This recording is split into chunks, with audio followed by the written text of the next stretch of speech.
Հայաստանի Հանրապետական կուսակցությունը եւ Սերժ Սարգսյանի անկուսակցական աջակիցները հանդուրժում էին Ռոբերտ Քոչարյանի աջակից ներկայացող այս կամ այն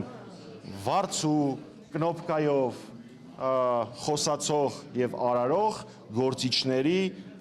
մանր հարցակումները, ինչ որ պահից սկսած, մենք այլևս դա հանդուրժելու համբերություն չունենք։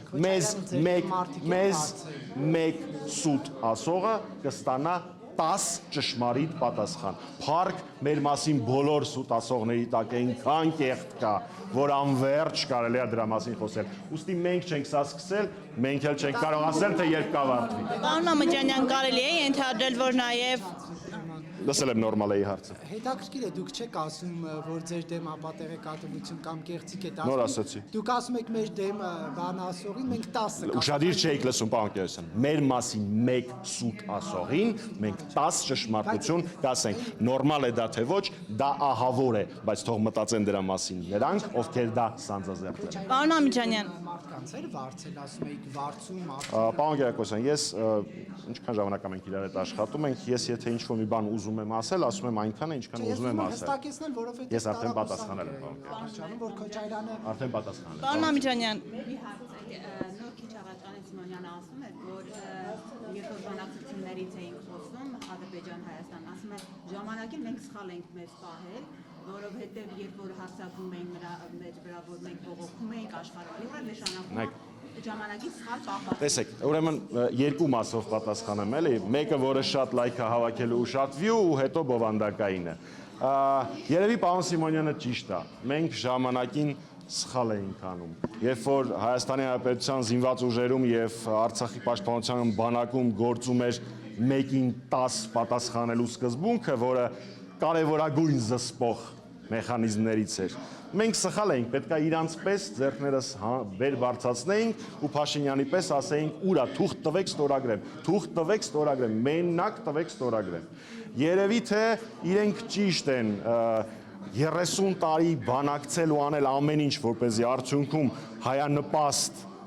փաստաթղթեր, հայանպաստ դրույթներով եւ հայանպաստ ռելսերով ընթանան բանակցությունները կազանը ձեզ օրինակ, պետք էր այդպես չանել, պետք էր իրենց պես վեր կանալ ու ադրբեջանական թեզերը Հայաստանի Հանրապետության ազգային ժողովի շենքից տարածել։ Երևի պետք էր Նիկոլ Փաշինյանի պես մաքուր ադրբեջանական թեզ ՄԱԿ-ի 4 բանաձևերը, որոնք կապ չունեն բանակցային գործընթացից, դրանց մասին անընդհատ խոսել։ Երևի թե պետք էր Արարատ Միրզոյանի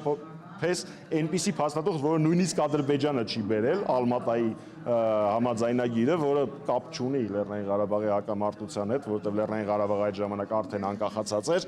օրենքի տարին համապատասխան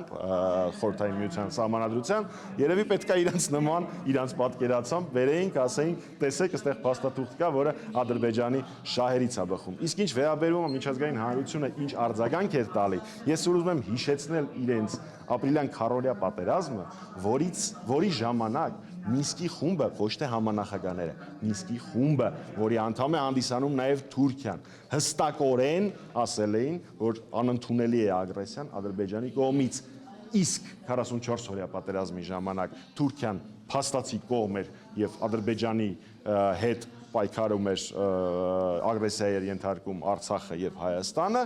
իսկ դրանից մի քանի ամիս առաջ դիվանագիտության ռահվիրա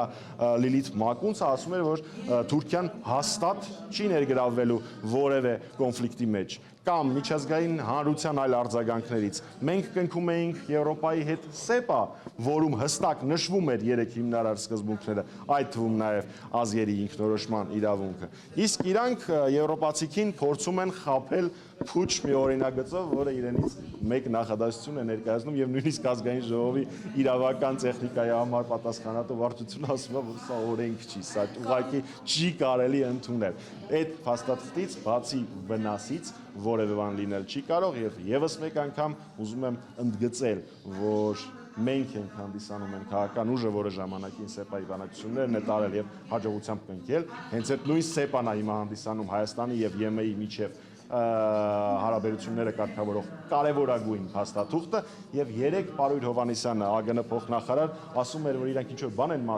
բանակցում, որը առաջին անգամ անվտանգության մասին հիշատակում է ունենալու Հայաստանի եւ ԵՄ-ի միջեւ։ Ես դրա մասին երեք գրել եմ իմ Facebook-յան էջում։ Թող բացի նորից նայի Սեփան, այնտեղ առանձին գլուխ ու վերնագիր կա անվտանգություն։ Մի հատ ներքինի մասով, այսինքն երկրի ներպետական անվտանգության հետ կապված, մի հատ էլ արտաքին անվտանգության հետ կապված, առանձին մաս է, այնպես որ այդ աննախադեպության մոլուցքը ես այս իշխանությունների չեմ հասկանում։